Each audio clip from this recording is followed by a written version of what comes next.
double the highest number recorded in 2023 according to Israeli human rights organizations. Israel also resumed the construction of 3,400 settlement units in Area E1 east of Jerusalem, aiming at separating the northern West Bank from the southern part. More than 37,000 Palestinians were displaced from their homes in the West Bank, and more than 5,000 homes and units were destroyed in the occupied Palestinian land. And we have daily provocations, including what an extremist Israeli minister said, that he wanted to displace the Palestinian people from their land. Even Islamic and Christian holy sites in Jerusalem, in occupied Jerusalem, have not been spared from Israel's escalating illegal measures. Daily violations of the legal and historic status quo of the holy sites are increasing. Nearly 65,000 incursions into Al-Aqsa Mosque, Al-Haram al-Sharif, were recorded in 2025, amid continued attempts to impose temporal and spatial division and to restrict Muslim freedom of worship, even with the start of the holy month of Ramadan.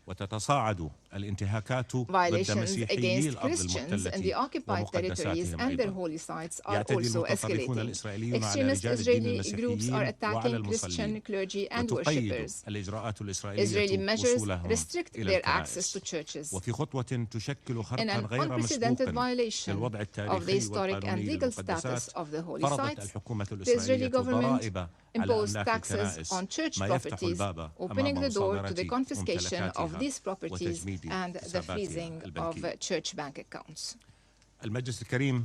Esteemed Council members, these Israeli measures, which include the seizure and destruction of UNRWA premises,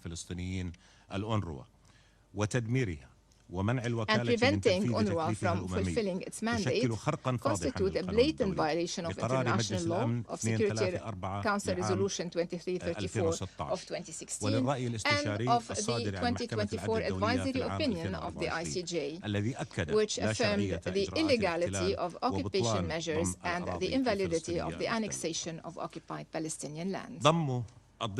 Annexing the West Bank means destroying all chances of a just peace. This is a danger that must be averted immediately.